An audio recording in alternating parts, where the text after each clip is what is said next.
Right, can you say hello? Hello. Good morning. Good morning. Welcome to our day.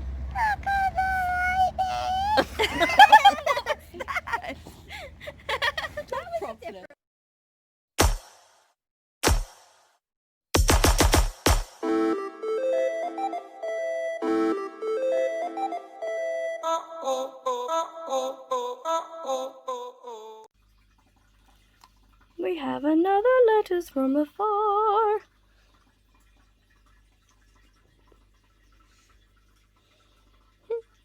Came from Charlotte. You say that every time. And I enjoy it every time. Oh, that one's weird. That's because it's the back. Oh my god. Okay, so I show you. Here we go. Yeah, as usual, we get 2 stamps. One from New Zealand and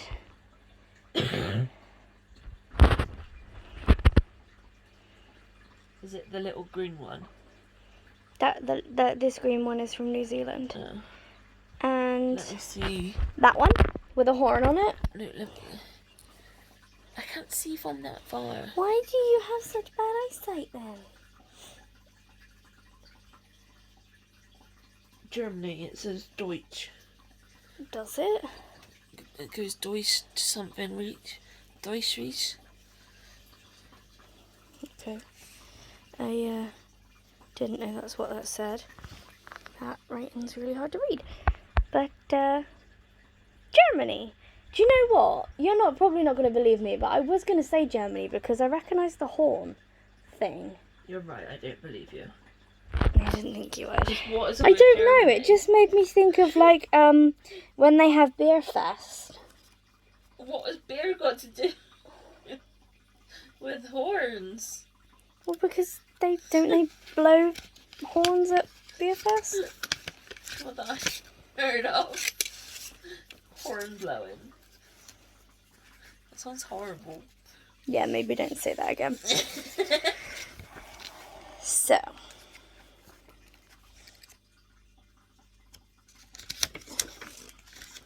Oh, that's different. Confusing much?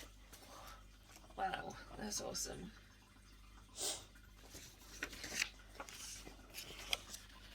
This is the front.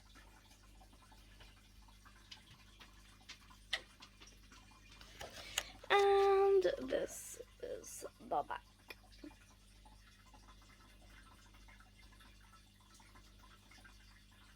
So, let's get into this. This one seems particularly long today. You probably... What do you normally do? Do you normally aim at the page or yourself? I suddenly had a mind blank of We what I vary want to do. it with whatever we want to do at that point. Let's look at the page. Probably nicer than looking at me. So this time we are in Kathmandu, Nepal. That'd be my phone.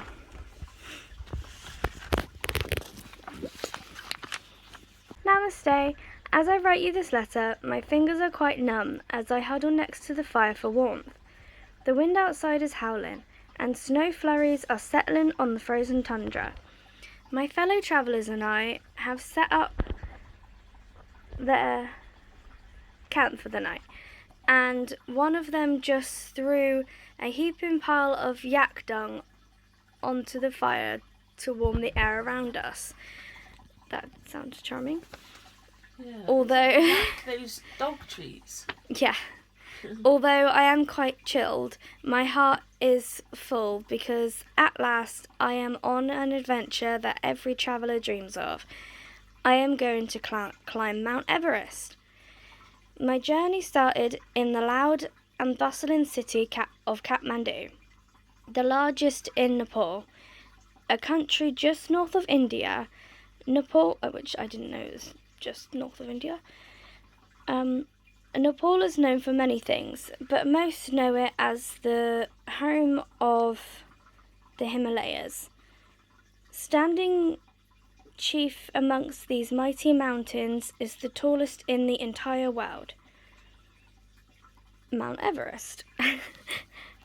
She did ... and I thought it was a full stop, hence like the gap in that. Climbing it, even if not to the very top, is considered the challenge of a lifetime. I'm here to give it my best go. What a story it will make. Kathmandu is a very, very old city with ancient temples around every corner. As I ventured through the busy streets, I soaked up the exciting sights around me. There were hundreds of tiny shops, thousands of people bustling about, and colourful Tibetan prayer flags fluttered in the breeze. Giant oxen hauled carts through the streets, and locals eagerly sold their goods on every corner. Fresh vegetables, various tea leaves, hot bubbling curries, prayer flags, and singing bowls. What a colourful place! Amidst all of the chaos, I looked up and spotted dozens of furry brown monkeys, eagerly awaiting the marketers to turn their backs so they could snatch an apple or two. The cheeky little things. There's even a temple in Kathmandu known as the Monkey Temple. The monkeys are considered sacred here, and one can see hundreds of them rolling over the temple grounds. After a day or so of enjoying the city and preparing my pack gear, it was time to start my journey towards Everest. This led me through several of the Sherpa villages where the indigenous Sherpa people make their homes at astoundingly high altitudes. The longer I walked, the harder it became to breathe as the air became thinner and thinner. One small village called Namch Bazaar was hosting a market. I stopped and bartered for a pair of colourful fleece-lined Tibetan boots to warm my chilly toes. Onward I travelled until I eventually reached the tiny town called Tengbosch. It's nestled high in the mountains and is home to an old monastery where monks live in solitude and welcome the occasional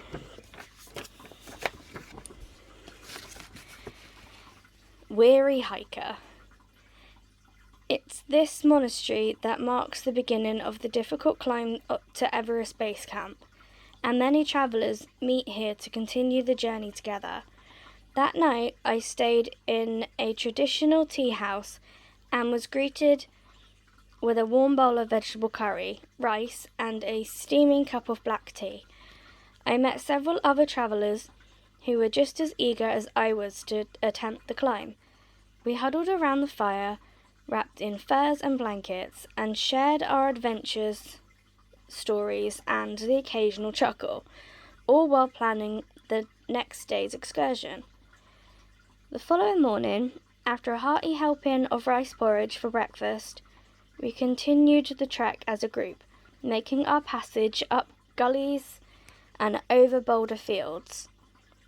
Occasionally, we saw great woolly yaks hauling supplies to the base camp. The Sherpa people rely on these gentle beasts for everything. They use their milk and meat for food, their fur for clothing, and their strong backs to haul goods up mountains. I stopped to greet one of the lovely creatures, giving him a pat and a scratch on the head. He closed his eyes, enjoying the attention it seemed. At long last, I stopped to gasp for breath. A smile spread across my face at the sight before me. We finally reached Everest Base Camp. This part of the hike is where most adventurers end their journey, as the remainder of the climb to the very top is not for the faint of heart. Some of my new friends are going to attempt the treacherous climb, while others are going to happily end their journey here. What should I do? I am still uncertain. Either way, simply ending time on the side of the tallest mountain in the world is a dream come true. Tomorrow I will either try my hand at climbing to the summit, or I will enjoy my journey back down and begin planning my next adventure. Until I write to you again, your mountaineering friend, Isabelle. Cool. Did you know that Mount Everest is over 29,000 feet high? I didn't. No, I didn't. I knew it was high, I didn't know how high. Yeah. And as usual, she's put a little challenge in. Can you spot all 7 monkeys? So I'll go slowly so you guys can have a look.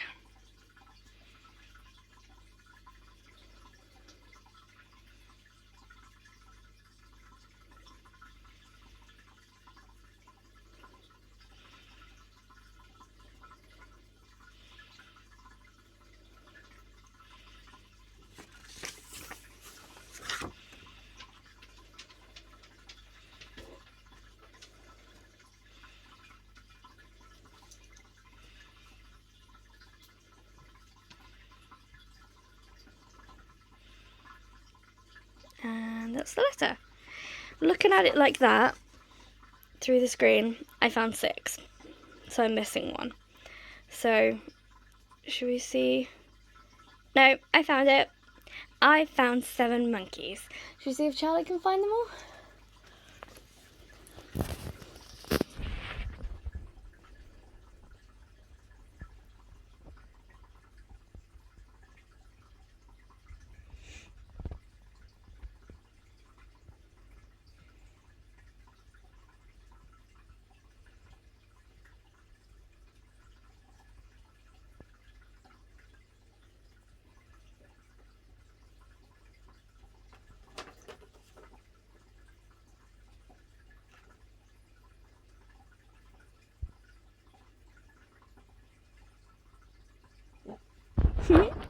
You'll have to let us know, guys, in the comments how many you managed to find. That's a beautiful face. So thanks for coming with us. We'll see you tomorrow. Good Back night. in the UK. Good night, everyone. Good night. It's funny because you currently look like you're exploring. It's because I'm in Nepal. Yeah. Travelling back tonight. Okay. Good night.